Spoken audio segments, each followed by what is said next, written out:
Shqipëria kërkon heqjen e ligjit të luftës nga Greqia. Gjatë një vizite në Athinë, ministrja e jashtme Elisa Spiropali krah homologut të saj Georgios Gerapetritis, u shpreh se dy vendet nuk duhet të ndikohen më nga vendimet të së shkuarës.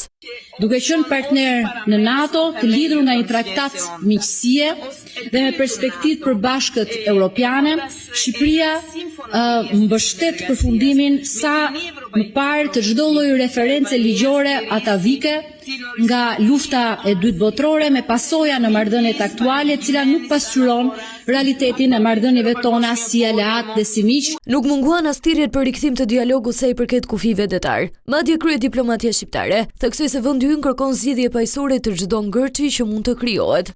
Shqipëria mbetet po ashtu e përkushtuar për zgjidhjen e çështjeve të lidhura me kufirin, përfshirë dhe delimitimin e hapësirave detare në përputhje me të drejtën ndërkombëtare dhe parimet e marrëdhënieve të fshirësisë së mirë, ku palët janë plotësisht të hapura për dialog konstruktiv.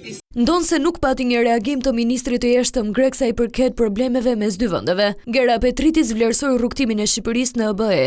Greqia ka qenë pararojë i idesë së Ballkanit Perëndimor në BE. Ne mbetemi fort nxitse në këtë drejtim. Ne përshëndesim progresin e Shqipërisë që çojnë në hapjen e bisedimeve për anëtarësim. Pra, vlerësojmë kujdesin e veçantë për respektimin e të drejtave të minoritetit grek që përbëjnë përparësi për ne. Ekzistojnë mundësi të zgjerimit të bashkëpunimit cilësor dhe sasior. Më herët, Greqia pengoi hapjen e negociatave të Shqipërisë për anëtarësimin në Bashkimin Evropian. Veto e hequr më pas në vitin 2024.